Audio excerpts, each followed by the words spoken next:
నేడు తెలంగాణ రాష్ట్ర అవతరణ దినోత్సవం విద్యార్థులు, యువకులు, ఉద్యోగులు, మహిళలు, మేధావులు, కవులు, కళాకారులు, సకల జనులు ఉద్యమించి ప్రత్యేక రాష్ట్ర ఆకాంక్షను నెరవేర్చుకున్న రోజు. ఇది మనందరం గర్వించదగిన రోజు. ఈ సందర్భంగా 4 కోట్ల తెలంగాణ ప్రజలకు నా శుభాకాంక్షలు తెలియజేస్తున్నా. మిత్రులారా, ఈరోజు రాష్ట్ర ప్రజల కలలను నిజం చేసిన శ్రీమతి సోనియా గాంధీ గారికి కృతజ్ఞతలు తెలుపుకుంటూ తెలంగాణ అమరవీరులకు ఘన నివాళులు అర్పిస్తున్నాను. స్వేచ్ఛ, సామాజిక న్యాయము, సమాన అవకాశాల కోసం దశాబ్దాలుగా పోరాడి తెలంగాణ రాష్ట్రాన్ని సాధించుకున్నాం. రాష్ట్రం ఏర్పడి 10 ఏళ్లు గడిచినా ప్రజల ఆకాంక్షలు నెరవేరలేదు. అందుకే 10 ఏళ్ల ఆధిపత్యాన్ని తిరస్కరించి ప్రజలు ప్రజాప్రభుత్వాన్ని ఏర్పాటు చేసుకున్నారు. డిసెంబర్ 7, 2023న మేం బాధ్యతలు స్వీకరించిన క్షణం నుంచి ప్రజల ఆకాంక్షలను నెరవేర్చేందుకు నిరంతరం ప్రయత్నం మొదలుపెట్టాం. మేం బాధ్యతలు చేపట్టే నాటికి రాష్ట్ర ఆర్థిక వ్యవస్థ అస్తవ్యస్తమైనది. వ్యవస్థలన్నీ నిర్వీర్యమయ్యాయి. జరిగిన తప్పిదాలను సరిదిద్ది రాష్ట్రాన్ని గాడిన పెట్టాల్సిన బాధ్యత మాపై ఉంది. ఇది నల్లేరుపై నడక కాదని మాకు తెలుసు. అయినా ప్రజా ఆకాంక్షలను నెరవేర్చే ప్రజాప్రభుత్వ ఎజెండాగా తెలంగాణ పునర్నిర్మాణ దశగా ప్రయత్నిస్తూ ముందుకు వెళ్తున్నాం. మిత్రులారా, కట్టు బానిసత్వాన్ని, వెట్టి చాకిరిని తెలంగాణ సమాజం ఏమాత్రము సహించదు. అందుకే ప్రజాప్రభుత్వంలో ప్రజల ఆలోచనలే మా ఆచరణగా ముందుకు వెళ్తున్నాం. గత 10 ఏళ్ల నిర్వీర్యమైన వ్యవస్థలను ఒక్కొక్కటిగా చక్కదిద్దుతున్నాం. నిర్లక్ష్యానికి గురైన యూనివర్సిటీలకు వీసీలను నియమించాం. తెలంగాణ పబ్లిక్ సర్వీస్ కమిషన్ని ప్రక్షాళన చేసి పోటీ పరీక్షలను నిర్వహిస్తున్నాం. విద్యా కమిషన్, వ్యవసాయ కమిషన్ని ఏర్పాటు చేసుకున్నాం. సమాచార హక్కు కమిషనర్లను, లోకాయుక్త, హెచ్ఆర్సీ కమిషన్లను ఏర్పాటు చేసుకొని వ్యవస్థలను స్వతంత్రంగా పనిచేసేలా చర్యలు తీసుకున్నాం. తెలంగాణ సమాజానికి పునాదులు మహిళలే. ఈనాడు తెలంగాణ సమాజం రాణి రుద్రమ్మను, సమ్మక్క సారలమ్మను, చాకలి ఐలమ్మను, మల్లు స్వరాజ్యాన్ని ఆదర్శంగా తీసుకొని ఈ మహిళల అభివృద్ధి కోసం తెలంగాణ ప్రజాప్రభుత్వం ప్రయత్నం చేస్తున్నది. అందుకే 1 కోటి మంది ఆడబిడ్డలను కోటీశ్వరులుగా చేయాలనే ఉక్కు సంకల్పంతో ప్రజాప్రభుత్వం ముందుకు వెళ్తున్నది. మహిళల ఆర్థిక స్వావలంబనకు ఇందిరా మహిళా శక్తి పాలసీని ఆవిష్కరించుకున్నాం. మహిళలను పారిశ్రామికవేత్తలుగా తీర్చిదిద్దే లక్ష్యంతో తొలి ఏడాదిలోనే 21,000 కోట్ల సున్నా వడ్డీ రుణాలను మహిళలకు పంపిణీ చేశాం. పాఠశాలల్లో మౌలిక వసతులను కల్పించేందుకు పనులను అమ్మ ఆదర్శ కమిటీలకు అప్పచెప్పాం. దేశంలో అదానీ అంబానీలతో పోటీ పడేలా మహిళా స్వయం సహాయక సంఘాలతో సోలార్ విద్యుత్ ఉత్పత్తి ప్లాంట్లను ఏర్పాటు చేయించాం. పెట్రోల్ బంకులు, పాఠశాల నిర్వహణ, యూనిఫామ్ల కుట్టు పనితో పాటు మహిళా శక్తి క్యాంటీన్లను నిర్వహించేలా మహిళలను ప్రోత్సహిస్తున్నాం. తాము తయారు చేసిన ఉత్పత్తులను విక్రయించేందుకు అంతర్జాతీయ మార్కెట్లో మహిళా సంఘాలు పోటీ పడేలా హైటెక్ సిటీ పక్కన శిల్పారామంలో 100 ఇందిరా మహిళా శక్తి స్టాళ్లను ఏర్పాటు చేసి వాళ్ళు ఉత్పత్తి చేసిన వస్తువులను ప్రపంచ దేశాలకు పరిచయం చేసే విధంగా ఈనాడు వేదికను పరిచయం చేశాం. ఇందిరా మహిళా శక్తి సంఘాలకు ఆర్టీసీ బస్సుల్లో మహిళలకు ఉచిత బస్సు ప్రయాణం సౌకర్యం కల్పించడమే కాదు, ఆ బస్సులకు వారిని యజమానులను చేశాం. ఈనాడు ఆర్టీసీ ప్రైవేటులో ఏదైతే వ్యాపార సంస్థల నుంచి ఒప్పందాలు చేసుకొని బస్సుల నిర్వహణను ఏర్పాటు చేస్తున్నారో ఆ బస్సులను మహిళా సంఘాలతో కొనుగోలు చేయించి ఇప్పటికే 150 బస్సులను ఇవ్వడం జరిగింది. తొందరలోనే 450 బస్సులను మహిళలకు అందించడం ద్వారా ఆర్టీసీలో మహిళలు ఉచితంగా బస్సు ప్రయాణం చేయడమే కాదు, ఆర్టీసీ సంస్థకు 600 బస్సులను ఈరోజు ఎంగేజ్ చేసి వాళ్ళు ఆర్థికంగా ఎదగడానికి రాష్ట్ర ప్రభుత్వం మహిళా సంఘాలకు చేయూతనందిస్తూ ముందుకు వెళ్ళడం జరుగుతుంది. అదేవిధంగా మహాలక్ష్మి పథకం ద్వారా 500 రూపాయలకే గ్యాస్ సిలిండర్ ఇవ్వడమే కాదు, 200 యూనిట్లు ఉచిత విద్యుత్తు ఈనాడు ఆడబిడ్డలకే మనం ఇవ్వడం జరుగుతుంది. అదేవిధంగా ఈరోజు తెలంగాణ రాష్ట్రంలో ఇందిరమ్మ ఇండ్లు కేటాయిస్తున్నాం. ఈ ఇందిరమ్మ ఇండ్లు కూడా ఇంటి ఆడబిడ్డ అయిన మహాలక్ష్మి ఆడబిడ్డలకే ఈరోజు ఇందిరమ్మ ఇండ్లు కేటాయించడం జరుగుతుంది. అదేవిధంగా రాష్ట్రంలో స్వయం సహాయక సంఘాల మహిళా సభ్యులకు క్యూఆర్ కోడ్తో కూడిన ప్రత్యేక కార్డులు అందజేయాలని నిర్ణయించాం. వారికి ప్రతి సంవత్సరం ఉచిత వైద్య పరీక్షలు నిర్వహించి హెల్త్ ప్రొఫైల్ వివరాలతో పాటు పూర్తి వివరాలను ఆ కార్డులో పొందుపరుస్తాం. రాష్ట్రంలో మహిళా లక్ష్మిగా మారి సగర్వంగా నిలబడాలనేది మా ప్రజా ప్రభుత్వం యొక్క లక్ష్యం.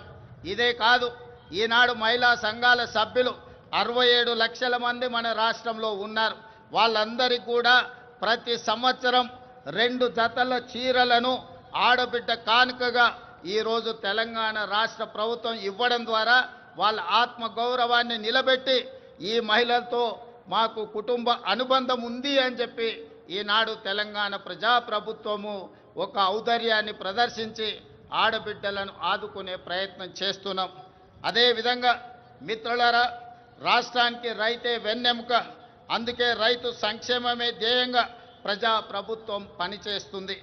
ఇచ్చిన మాట ప్రకారం ఏకకాలంలో 2 లక్షల రైతు రుణమాఫీ చేసి రైతులను రుణ విముక్తులను చేశాం. కేవలం మొదటి సంవత్సరం లోపలనే 25,35,964 మంది రైతు కుటుంబాలకు 20,617 కోట్ల రూపాయల రైతు రుణమాఫీ చేసి రుణ విముక్తులను చేయడం ద్వారా రైతులు ఆత్మ గౌరవంతో బ్రతికే విధంగా ఈనాడు ప్రజాప్రభుత్వం చర్యలు చేపట్టింది. అదేవిధంగా ఈనాడు రైతులకు ఉచిత కరెంటు కోసం ప్రతి సంవత్సరం 15,333 కోట్లతో ఉచిత విద్యుత్తును అందిస్తున్నాం. రైతు భరోసా పథకం కింద రైతులకు పెట్టుబడి సాయాన్ని ఎకరాకు 12,000 ప్రతి సంవత్సరానికి పెంచడం జరిగింది. ఇవాళ రైతులకే కాదు, రైతు కూలీలకు, ఉపాధి హామీ కూలీలకు ఇందిరమ్మ ఆత్మీయ భరోసా పథకం ద్వారా భూమి లేని వ్యవసాయ కూలీ కుటుంబాలకు ఏడాదికి 12,000 రూపాయలు ఉచితంగా అందించే పథకాన్ని ప్రవేశపెట్టినమని చెప్పడానికి నేను ఆనందిస్తున్నాను. అదేవిధంగా వరి ధాన్యానికి మద్దతు ధరతో పాటు సన్న వడ్లకు 500 రూపాయల బోనస్ ఈరోజు చెల్లిస్తున్నాం. దీనివల్ల రైతులకు అదనపు ఆదాయం లభించడమే కాకుండా రాష్ట్రంలో సన్న ధాన్యం దిగుబడి భారీగా పెరిగింది. దీంతో 2,75,00,000 మెట్రిక్ టన్నుల వరి ఉత్పత్తి తెలంగాణ రాష్ట్రం సాధించి దేశంలోనే ప్రథమ స్థానంలో ఈరోజు తెలంగాణ రాష్ట్రము నిలబడ్డది. అదేవిధంగా పెరిగిన ధాన్యం ఉత్పత్తికి తగినట్టుగా రాష్ట్ర వ్యాప్తంగా 8,000 కొనుగోలు కేంద్రాలను ఏర్పాటు చేశాం. రైతులు పండించిన ప్రతి గింజను ప్రభుత్వం కొనుగోలు చేసి రైతులు దళారుల బారిన పడకుండా కాపాడడం జరుగుతున్నది.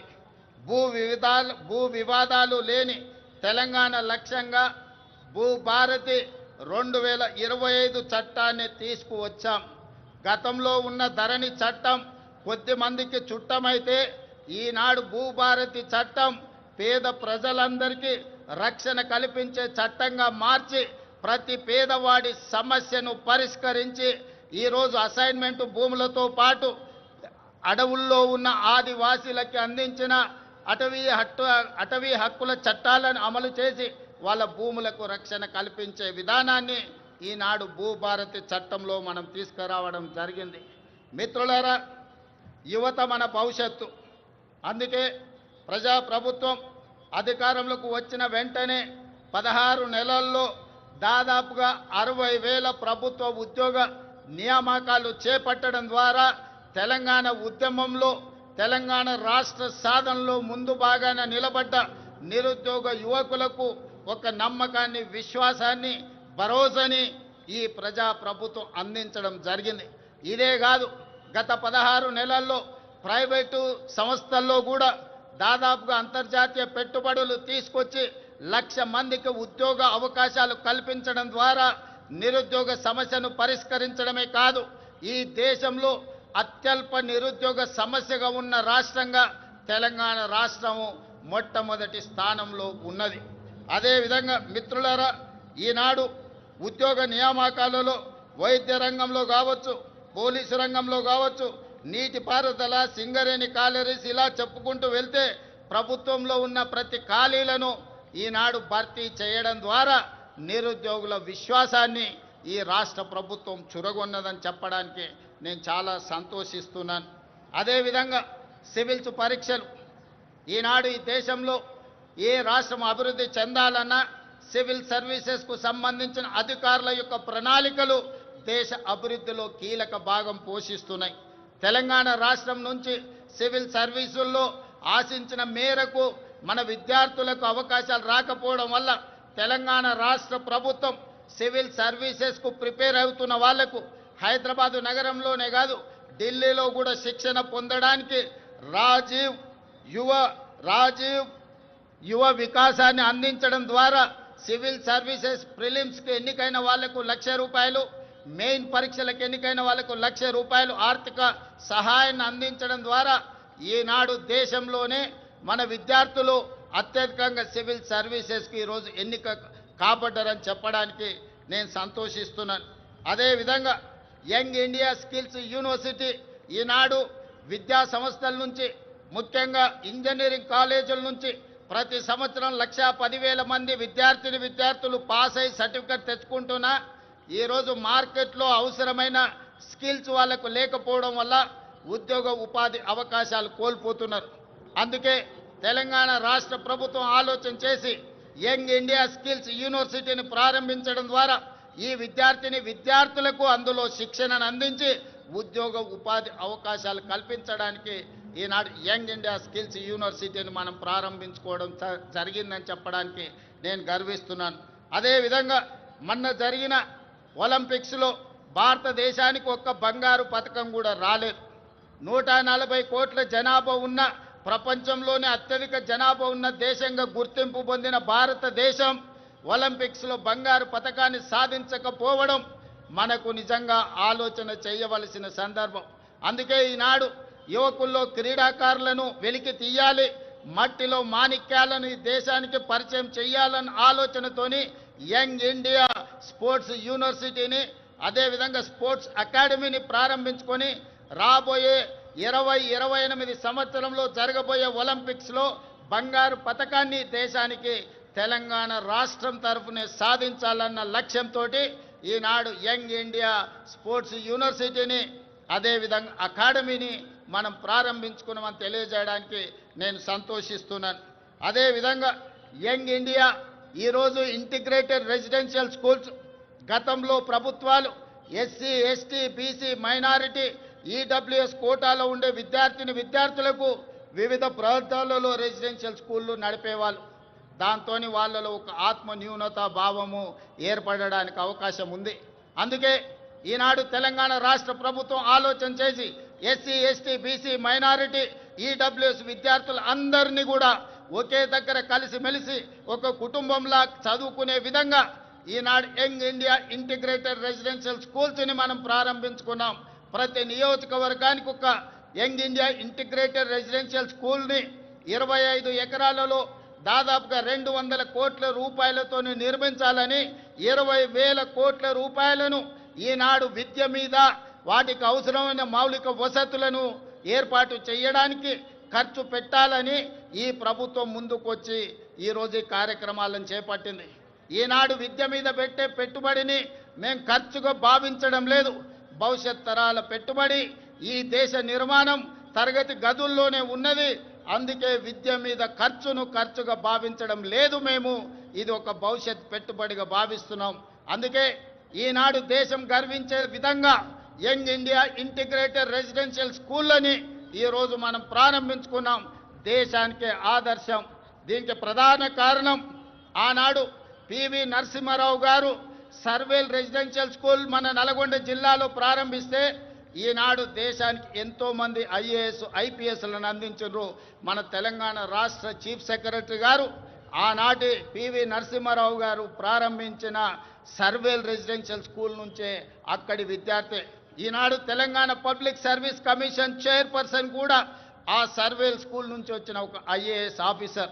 అందుకే ఈనాడు మన దేశ భవిష్యత్తు తరగతి గదుల్లో ఉందని ఏదైతే భావిస్తున్నామో అందుకే ఈరోజు అద్భుతమైన మౌలిక వసతులతోని ఇంటిగ్రేటెడ్ రెసిడెన్షియల్ స్కూల్స్ని ఈరోజు ప్రారంభించుకోవడం ద్వారా ఈ దేశానికి అవసరమైన డాక్టర్లను, లాయర్లను, ఇంజనీర్లను, ఐఏఎస్లను, ఐపీఎస్లను, ఇతర ఉన్నతాధికారులను ఈరోజు మనం ఈ దేశానికి అందించడానికి ఒక బృహత్తర కార్యక్రమాన్ని తీసుకున్నాం. ఇది ఖచ్చితంగా భవిష్యత్తులో మంచి సత్ఫలితాలను ఇస్తుంది అని చెప్పి ఈరోజు నేను భావిస్తున్నాను. అదేవిధంగా ప్రజాప్రభుత్వం అధికారంలోకి రాగానే విద్యా వైద్య రంగాలను ప్రక్షాళనకు విప్లవాత్మక చర్యలు తీసుకున్నాం. అదేవిధంగా మిత్రులారా, ఈరోజు రెసిడెన్షియల్ స్కూళ్ళలో చదువుకుంటున్న విద్యార్థులకు దాదాపుగా 10 సంవత్సరాల నుంచి డైట్ ఛార్జెస్ పెంచలేదు, 16 సంవత్సరాలు కాస్మెటిక్ ఛార్జెస్ పెంచలేదు. అందుకే ప్రజాప్రభుత్వం రెసిడెన్షియల్ స్కూల్లో చదువుకుంటున్న పిల్లలకు 40% డైట్ ఛార్జెస్ పెంచడమే కాదు 200% కాస్మెటిక్ ఛార్జెస్ పెంచడం ద్వారా గ్రామీణ ప్రాంతాల నుంచి వచ్చిన తండాలలో, గూడాలలో, మారుమూల పల్లెల్లో పేద కుటుంబాల నుంచి విద్యార్థులు రెసిడెన్షియల్ స్కూల్లో చదువుకుంటున్న వాళ్లకు తల్లిదండ్రుల మీద ఆధారపడకుండా ఈనాడు 200% కాస్మెటిక్ ఛార్జెస్ పెంచడం ద్వారా ప్రతి నెల వాళ్ళకు విధిగా అందించే విధంగా ఈనాడు ప్రభుత్వం చర్యలు చేపట్టి ఆ విద్యార్థులు ఆత్మగౌరవంతో చదువుకునే విధంగా ఈరోజు ప్రభుత్వం చర్యలు చేపట్టిందని చెప్పడానికి నేను ఆనందిస్తున్నాను మిత్రులారా. అదేవిధంగా రాష్ట్రంలోని ఆసుపత్రుల్లో మౌలిక సదుపాయాల అభివృద్ధి చర్యలు తీసుకుంటున్నాం. 100 ఏళ్లకు చరిత్ర కలిగిన ఉస్మానియా ఆసుపత్రికి పూర్వ వైభవం వచ్చే ప్రయత్నం చేస్తున్నాం. అందుకే 30 ఎకరాలలో గోషా మహల్లో 2700 కోట్ల రూపాయలతోని నూతన ఉస్మానియా ఆసుపత్రి భవనాన్ని నిర్మించడమే కాకుండా ఈనాడు సనత్ నగర్లో, అల్వార్లో, ఎల్బీ నగర్లో, అదేవిధంగా వరంగల్లో ఉన్న పనులు ప్రారంభమై ఆగిపోయిన పెద్ద ప్రభుత్వ ఆసుపత్రులను పూర్తి చేయడానికి ఈరోజు ప్రభుత్వం చర్యలకు ఉపక్రమించింది. ఇదే కాదు, పేదవాళ్లకు ఉచిత వైద్యాన్ని అందించడానికి రాజీవ్ ఆరోగ్యశ్రీ ద్వారా 10 లక్షల రూపాయల ఉచిత వైద్యాన్ని అందించడం ద్వారా పేదల ఆరోగ్యమే మా ప్రభుత్వం యొక్క బాధ్యత అని చెప్పి ఈరోజు ఆ ప్రయత్నాలతో ముందుకు వెళ్తున్నాం మిత్రులారా. అదేవిధంగా మిత్రులారా, రిజర్వేషన్లకు సంబంధించి బలహీన వర్గాల వారికి అండగా నిలవాలన్నదే మా ప్రజా ప్రభుత్వం యొక్క ఆలోచన. అందుకే ఈరోజు 1931లో దాదాపుగా 100 సంవత్సరాల క్రితం కులగణన జరిగింది దేశంలో జనగణనతో పాటు. మళ్ళీ 2024-25లో ప్రజా ప్రభుత్వం 100 సంవత్సరాల తర్వాత ఈ దేశంలోనే మొట్టమొదటి రాష్ట్రంగా జనగణనతో పాటు కులగణన లెక్కలు తీసి ఈనాడు 100 సంవత్సరాల సుదీర్ఘమైన సమస్యకు ఈరోజు శాశ్వత పరిష్కారం చూపించింది. ఈరోజు ఈ లెక్కలు తీయడం ద్వారా వాస్తవంగా ఉన్న 56.36% ఉన్న బలహీన వర్గాల లెక్కలు తీసి వాళ్లకు 42% రిజర్వేషన్లు, విద్య, ఉద్యోగ, రాజకీయ అవకాశాలు కల్పించాలని ఈనాడు తెలంగాణ ప్రభుత్వం ఈ చర్యలతో ముందుకు వెళుతుంది. ఈరోజు తెలంగాణ రాష్ట్ర ప్రభుత్వం తీసుకున్న ఈ విప్లవాత్మకమైన నిర్ణయం వల్ల కేంద్ర ప్రభుత్వం కూడా రాబోయే జనగణనలో కులగణన చేపట్టాలని నిర్ణయం తీసుకున్నది. తెలంగాణ రాష్ట్రం దేశానికి ఆదర్శంగా నిలబడి కులగణన చేసిందని చెప్పడానికి నేను చాలా సంతోషిస్తున్నాను. అదేవిధంగా మీకందరికీ తెలుసు, ఎస్సీ కులాల ఉపకులాల వర్గీకరణ దాదాపుగా 40 సంవత్సరాల నుంచి ఎన్నో పోరాటాలు చేసి ఎంతో మంది అమరులై సుప్రీంకోర్టు జడ్జిమెంట్ తీసుకొస్తే ఎస్సీ కులాల వర్గీకరణ మొట్టమొదటి రాష్ట్రం తెలంగాణలోనే మా ఎస్సీలకు ఉన్న 15% రిజర్వేషన్ని గ్రూప్ 1కు 1%, గ్రూప్ 2కి 5%, గ్రూప్ 3కి 9% ఇవ్వడం ద్వారా ఎస్సీ కులాల వర్గీకరణ చేసి దేశంలోనే మొదటి రాష్ట్రంగా వర్గీకరణ చేసిన రాష్ట్రంగా మనం ముందు బాగానే నిలబడ్డాం. అంటే ఈనాడు తెలంగాణ ప్రజా ప్రభుత్వం బలహీన వర్గాలకు ఎస్సీలకు సంబంధించిన ఎంతో దీర్ఘకాలికంగా సమస్యలుగా ఉన్న వాటిని శాశ్వత పరిష్కారం చూపించడం ద్వారా ఇతర రాష్ట్రాలకు దేశానికి ఆదర్శంగా నిలబడ్డామని చెప్పడానికి నేను గర్వపడుతున్నాను. మిత్రులారా, అదేవిధంగా సంక్షేమ పథకాలను పటిష్టంగా అమలు చేసి పేదలకు ప్రజా ప్రభుత్వం అండగా నిలుస్తుంది. ఇల్లు లేని నిరుపేదల కోసం ఇందిరమ్మ ఇండ్ల పథకం ద్వారా ఇంటి నిర్మాణానికి 5 లక్షల ఆర్థిక సహాయం అందిస్తున్నాం. ఈ పథకం ద్వారా 4,50,000 ఇళ్లను ఈ సంవత్సరం పేదలకు అందించడం ద్వారా 22,500 కోట్ల రూపాయలు ఖర్చు పెట్టి పేదలను ఇంటి వాళ్ళను చేయడం ద్వారా ఆత్మగౌరవంతో బ్రతికే విధంగా ఈనాడు పేదలను ఆదుకోవడానికి మన ప్రభుత్వం ఇందిరమ్మ ఇండ్ల సంక్షేమ పథకాన్ని ముందుకు తీసుకువెళ్తున్నదని చెప్పి మీ అందరికీ చెప్పడానికి నేను సంతోషిస్తున్నాను. అదేవిధంగా ఇప్పటి వరకు 5,364 ఇందిరమ్మ లబ్ధిదారులకు 53,64,00,000 రూపాయలు నేరుగా లబ్ధిదారుల ఖాతాలోనే వేయడం జరిగింది. అదేవిధంగా మిత్రులారా, పేదల ఆకలి తీర్చడమే కాదు, వారి ఆత్మగౌరవంతో జీవించేలా సన్న బియ్యం పథకాన్ని ప్రారంభించాం. సంక్షేమ పథకాల చరిత్రలో సన్న బియ్యం ఒక ట్రెండ్ సెట్టర్. తెలంగాణలో 3 కోట్ల మంది సన్న బియ్యం పథకం ద్వారా లబ్ధి పొందుతున్నారు. ఖమ్మం జిల్లా సారపాకలో స్వయంగా నేనే సన్న బియ్యం లబ్ధిదారుల ఇంటికి వెళ్ళి ఆ గిరిజన కుటుంబంతో కలిసి సహపంక్తి భోజనం చేసినప్పుడు ఆ కుటుంబ సభ్యుల కళ్ళల్లో చూసిన ఆనందం జీవితకాలం నాకు గుర్తుండిపోతుంది. ఎందుకంటే ఒకనాడు రేషన్ షాపుల్లో ఇచ్చే దొడ్డు బియ్యం మిల్లర్ల మాఫియా లేకపోతే దళారుల మాఫియా చేతుల్లో ఆనాడు వాళ్ళ చేతుల్లో ఉండే. ఈనాడు సన్న బియ్యం ఇవ్వడం ద్వారా 3,10,00,000 మంది తెలంగాణ ప్రజలకు ప్రయోజనం చేరడమే కాకుండా ప్రతి ఒక్కరు ఆ సన్న బియ్యం తెచ్చుకొని ఈరోజు వండుకొని తింటున్నారు. నిజంగా ఇది ఒక గొప్ప విప్లవాత్మకమైన మార్పు.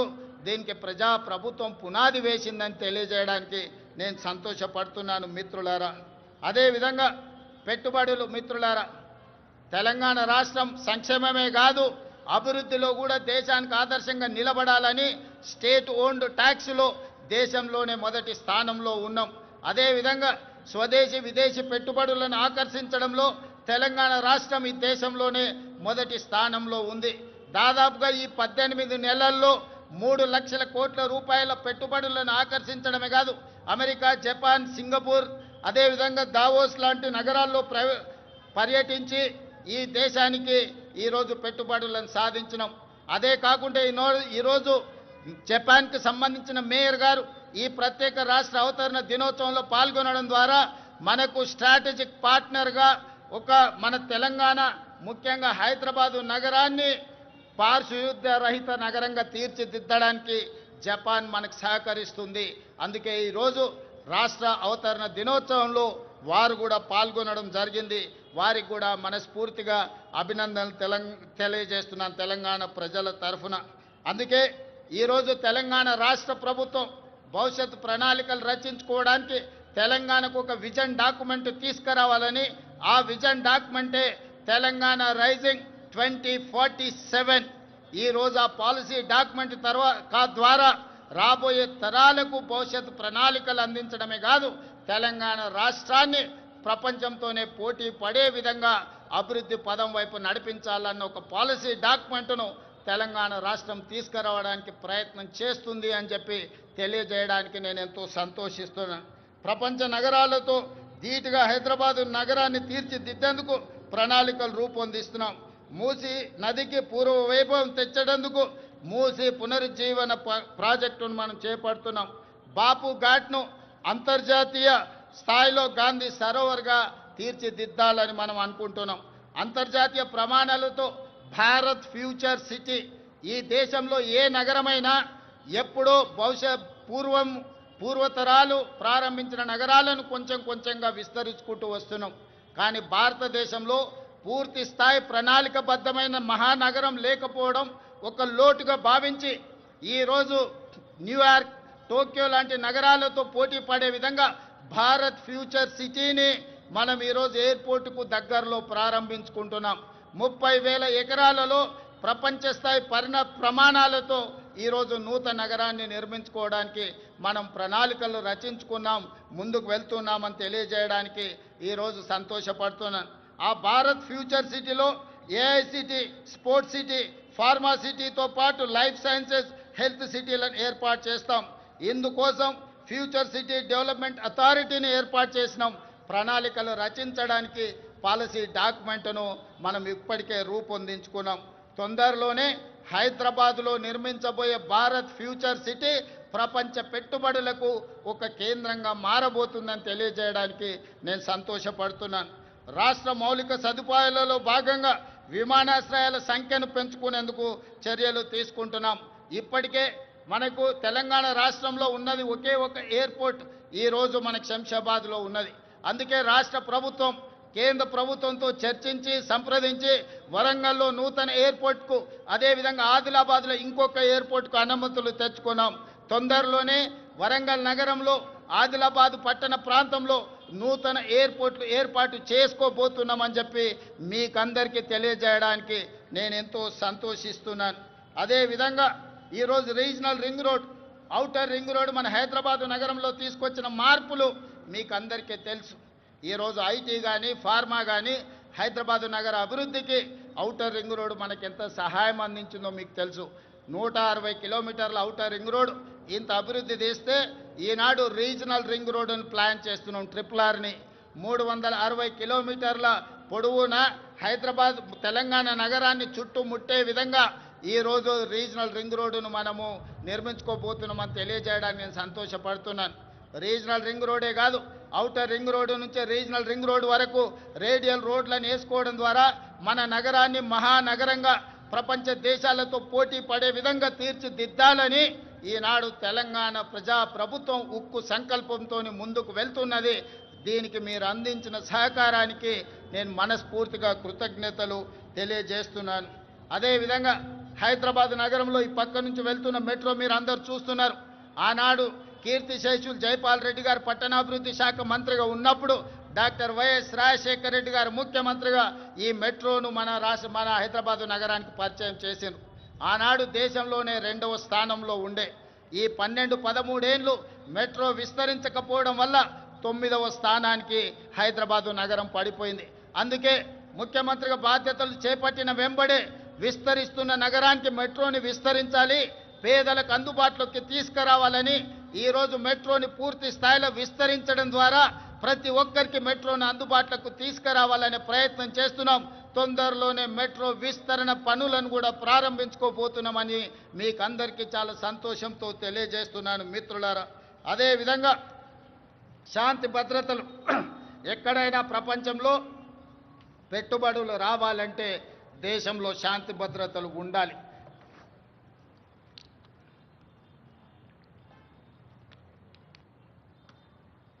శాంతి భద్రతలు లేని దేశానికి పెట్టుబడులు రావు. అందుకే ఈరోజు హైదరాబాద్ నగరాన్ని, తెలంగాణను దేశంలోనే నెంబర్ 1గా తీర్చిదిద్దిన పోలీసింగ్ వ్యవస్థ ఈరోజు మనకు ఉన్నది. కేంద్ర ప్రభుత్వమే నిర్వహించిన సర్వేలలో తెలంగాణ రాష్ట్ర పోలీసులు అత్యంత పకడ్బందీ శాంతి భద్రతలను కాపాడడంలో దేశంలోనే మన మొదటి స్థానంలో నిలబడ్డాం. ఇదే కాదు, డ్రగ్స్ను నియంత్రించడంలో కూడా ప్రపంచ దేశాలు పోటీ పడితే మన తెలంగాణ రాష్ట్రానికి మొదటి బహుమతి వచ్చింది. మన అధికారులు దుబాయ్లో ఆ మొదటి స్థానాన్ని, గుర్తింపును, గౌరవాన్ని స్వీకరించడం జరిగింది. అందుకే ఈనాడు మిత్రులారా, తెలంగాణ రాష్ట్రంలో శాంతి భద్రతలను కాపాడడంలో దేశంలోనే మొదటి స్థానంలో ఉండడమే కాదు, ఈరోజు డ్రగ్స్, గంజాయి యువతను నిర్వీర్యం చేస్తుంది. పాఠశాల స్థాయిలోనే ఈ సమస్యను మనం కళ్ళతో చూస్తున్నాం.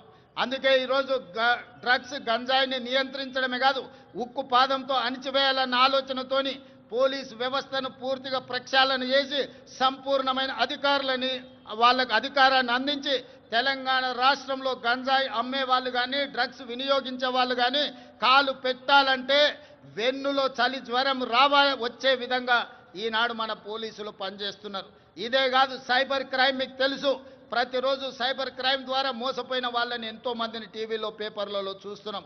ఈరోజు సైబర్ క్రైమ్లో నష్టపోయిన వాళ్ళను కోట్లాది రూపాయలను రికవరీ చేయడమే కాకుండా దేశంలో అత్యంత పకడ్బందీ సైబర్ క్రైమ్ను నియంత్రించే వ్యవస్థ ఈనాడు తెలంగాణ రాష్ట్ర పోలీసులు నిర్వహిస్తున్నందుకు వాళ్ళని అభినందించడమే కాదు, ఇంత గొప్పగా మనం శాంతి భద్రతలను కాపాడుతున్నామని తెలియజేయడానికి నేను గర్వపడుతున్నాను, నేను ఆనందిస్తున్నాను మిత్రులారా. అదేవిధంగా మిత్రులారా, తెలంగాణ రాష్ట్ర ప్రభుత్వంలో ఈ మధ్య కాలంలోనే భారత్ సమ్మిట్ను మనం నిర్వహించుకోవడం జరిగింది.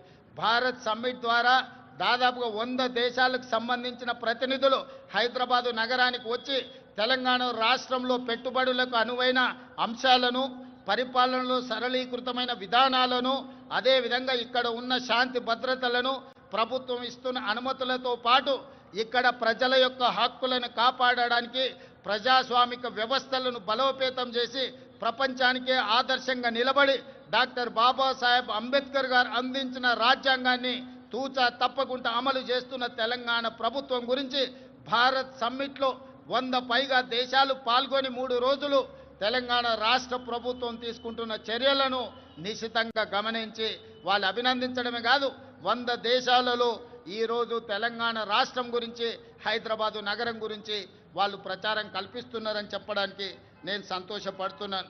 అదేవిధంగా ఈరోజు మీకు తెలుసు, ప్రపంచ సుందరి పోటీలు అందాల పోటీలు కాదు, ఇది తెలివికి పరిజ్ఞానికి ప్రపంచానికి పరిచయం చేయడమే కాదు, ఈరోజు తెలంగాణ రాష్ట్రంలో గొప్ప సంపద ఉన్నది. గుడులకు సంబంధించి కానీ, ప్రకృతి సౌందర్యం కానీ మన ప్రాంతంలో ఎన్నో ఉన్నాయి. రామప్ప దేవాలయం, 1000 స్తంభాల గుడి, అదేవిధంగా యాదగిరిగుట్ట టెంపుల్, ఈరోజు హైదరాబాద్లో చౌమల ప్యాలెస్ కావచ్చు, చార్మినార్ కావచ్చు, చార్మినార్ ప్రాంతంలో ఉన్న చుడీ బజార్ కావచ్చు, లాడ్ బజార్ కావచ్చు, ఇలా తెలంగాణ రాష్ట్రంలో ఉన్న గొప్ప గొప్ప కట్టడాలను, అదేవిధంగా ఈ అంతర్జాతీయ స్థాయిలో మన ఉత్పత్తి చేస్తున్న ప్రోడక్ట్స్ని అన్నిటిని కూడా ప్రపంచానికి పరిచయం చేయడానికి ఈరోజు ప్రపంచ సుందరి పోటీలను నిర్వహించడం జరిగింది. ప్రపంచంలోనే ఒక్క గొప్ప పిల్లల మర్రిగా పాలమూరు జిల్లాలో ఉన్న పిల్లల మర్రిని ఈ పర్యాటకులు వచ్చి చూడడం జరిగింది. ఈరోజు 108 దేశాలకు సంబంధించిన ప్రతినిధులు ఈ ప్రపంచ సుందరి పోటీలలో పాల్గొనడం జరిగింది. 25 రోజులు ఇక్కడ అన్ని రకాలుగా రక్షణ కల్పించి అన్ని ఏర్పాట్లను మన టూరిజం డిపార్ట్మెంట్ చేయడం ద్వారా ఈరోజు ప్రపంచానికే హైదరాబాదు నగరం, తెలంగాణ రాష్ట్రం పెట్టుబడులకు అనువైన కేంద్రంగా ప్రభుత్వం ఇతర దేశాల నుంచి వచ్చిన పర్యాటకులకు రక్షణ కల్పిస్తుంది. వాళ్ళందరూ కూడా ఈ రాష్ట్రంలో పర్యటించవచ్చు. ఈ రాష్ట్రంలో పర్యాటకులు చూడడానికి అద్భుతమైన కట్టడాలతో పాటు ప్రకృతి సౌందర్యం ఉంది అని ఈరోజు ప్రపంచానికి చాటి చెప్పడం జరిగింది. టూరిజం డిపార్ట్మెంట్ కూడా ఒక గొప్ప కార్యక్రమాన్ని తీసుకొని అద్భుతంగా నిర్వహించిందని మీ అందరికీ తెలియజేయడానికి నేను సంతోషపడుతున్నాను. అదేవిధంగా మిత్రులారా, 2047 నాటికి భారతదేశానికి స్వతంత్రం వచ్చి 100 సంవత్సరాలు పూర్తి చేసుకోబోతుంది. 1947 15 ఆగస్టు నాడు స్వతంత్రం వస్తే 15 ఆగస్టు 2047 నాటికి 100 సంవత్సరాలు మనము ఈ స్వేచ్ఛను ఈరోజు మనం అనుభవిస్తున్న స్వతంత్రాన్ని పూర్తి చేసుకోబోతున్నాం. కాబట్టి 100 సంవత్సరాల స్వతంత్రాన్ని నిర్వహించుకోబోతున్న మనము ఒక గొప్ప లక్ష్యంతో తెలంగాణ రాష్ట్రాన్ని అభివృద్ధి పదం వైపు నడిపించాలని ఈనాడు ప్రజాప్రభుత్వం నిర్ణయం తీసుకున్నది. దాంట్లో భాగంగానే తెలంగాణ రైజింగ్ 2047 అనే ఒక పాలసీ డాక్యుమెంటును, ఒక విజన్ డాక్యుమెంటును తీసుకురావడం ద్వారా ప్రపంచంతో పోటీ పడాలి అని ఈరోజు మనం నిర్ణయించుకున్నాం. అందుకే 2047 నాటికి భారతదేశం $30 ట్రిలియన్ ఎకానమీకి చేరాలని ప్రయత్నం చేస్తున్నది, లక్ష్యం పెట్టుకొని పని చేస్తున్నది. మరి భారతదేశం ప్రభుత్వం $30 ట్రిలియన్ ఎకానమీని ఈరోజు దృష్టిలో పెట్టుకొని ప్రణాళికలు చేసుకుంటే తెలంగాణ రాష్ట్ర ప్రభుత్వం అందులో భాగస్వామి కావాలి, అగ్రభాగాన నిలబడాలి అని తెలంగాణ రైజింగ్ 2047 పాలసీ డాక్యుమెంట్ తీసుకొచ్చినాం. అందుకే ఈరోజు పరిశ్రమల కోసం, వ్యాపార సంస్థల కోసం, విద్యా ఉపాధి అవకాశాల కోసం అన్ని రకాలను మనం ఈరోజు అన్ని రకాల పాలసీలను తెచ్చుకోవడమే కాకుండా energy policy, tourism policy, industrial policy, investment policy, అదేవిధంగా హెల్త్ పాలసీ, ఇట్లాంటి పాలసీలు అన్నీ కూడా తెలంగాణ రాష్ట్ర ప్రభుత్వం ఈ మధ్యలోనే ప్రజలకు పరిచయం చేయడం జరిగింది. ఈ పాలసీలు అన్నిటిని కలిపితే తెలంగాణ రైజింగ్ 2047, తద్వారా తెలంగాణ రాష్ట్రాన్ని ప్రపంచంతో పోటీ పడే విధంగా తీర్చిదిద్దాలన్నదే మా ఆలోచన. అందులో భాగంగా రాబోయే 10 సంవత్సరాలలో తెలంగాణ రాష్ట్రం యొక్క ఆదాయాన్ని $1 ట్రిలియన్ ఎకానమీగా మార్చి, అదే విధంగా 2047 నాటికి దేశం $30 ట్రిలియన్ ఎకానమీకి చేరాలంటే తెలంగాణ రాష్ట్రం $3 ట్రిలియన్ ఎకానమీగా మారాలి అని ఈరోజు లక్ష్యం పెట్టుకొని ముందుకు వెళ్తున్నాం. ఈరోజు దేశ జనాభాలో 2.5% ఉన్నాం, కానీ జీడిపిలో 5% మనం అందిస్తున్నాం. రేపు భవిష్యత్తులో 2047 నాటికి 10% జీడిపిని అందించే విధంగా తెలంగాణ రాష్ట్రాన్ని తీర్చిదిద్దాలంటే industrial policy, infrastructure policy, investment policies అన్నిటిని కూడా తీసుకొచ్చి ఈ దేశంలోనే అగ్రగామిగా రాష్ట్రాన్ని తీర్చిదిద్దాలని మేము ప్రయత్నం చేస్తున్నాం. అందుకే మిత్రులారా, ముఖ్యంగా యువ మిత్రులారా, డాక్టర్లు, లాయర్లు, ఇంజనీర్లు, ఈ సమాజంలో ఉన్న ఐఏఎస్, ఐపీఎస్లకు అందరికీ, వ్యాపార వర్గాలకు నా సూచన ఒక్కటే. తెలంగాణ రాష్ట్ర ప్రభుత్వం ఏ లక్ష్యంతోనైతే ముందుకు వెళ్తుందో, ఏ లక్ష్యాన్ని సాధించాలి, ఏ లక్ష్యాన్ని ముద్దాడాలి అని మేము ముందుకు బయలుదేరినామో మీ ఆశీర్వాదం ఉండాలి. మీరు అండగా నిలబడాలి. ఈనాడు తెలంగాణ రాష్ట్రం దేశానికి కాదు ప్రపంచానికి ఆదర్శంగా తీర్చిదిద్దాలంటే మీరందరూ అండగా నిలబడండి, ఆశీర్వదించండి. ప్రపంచంలోనే అగ్ర రాష్ట్రంగా తెలంగాణ రాష్ట్రాన్ని తీర్చిదిద్ది ఆదర్శమైన రాజకీయాలకు, ఆదర్శవంతమైన అభివృద్ధికి తెలంగాణ రాష్ట్రం కేర్ ఆఫ్ అడ్రస్గా తీర్చిదిద్దుతాం. హైదరాబాదు నగరాన్ని ప్రపంచ నగరాలతో పోటీ పడే విధంగా తీర్చిదిద్దాలి. దీనికోసం నిరంతరం పనిచేసే ప్రభుత్వ సిబ్బందే కాదు, రాజకీయ సహచరులందరూ కూడా సంపూర్ణమైన సహకారాన్ని అందిస్తారు. ప్రజలందరికీ 4 కోట్ల తెలంగాణ ప్రజలకు నూతన రాష్ట్ర ఏర్పాటు శుభాకాంక్షలు తెలియజేయడమే కాదు, భవిష్యత్తు లక్ష్యాన్ని దృష్టిలో పెట్టుకొని మనందరం కలిసికట్టుగా ఏకమై మనందరం కూడా ముందుకు సాగాలి. మీ అందరి ఆశీర్వాదం ఉండాలి. తప్పకుండా తెలంగాణ రాష్ట్రాన్ని దేశంలో అగ్రగామి రాష్ట్రంగా నిలబెడతానని మీకు అందరికీ తెలియజేస్తూ మీ అందరి దగ్గర సెలవు తీసుకుంటున్నా. ధన్యవాదాలు మిత్రులారా. Thank you, Honorable Chief Minister, sir, for the progressive roadmap laid for Telangana. Ladies and gentlemen, now it's time for awards, accolades and prizes.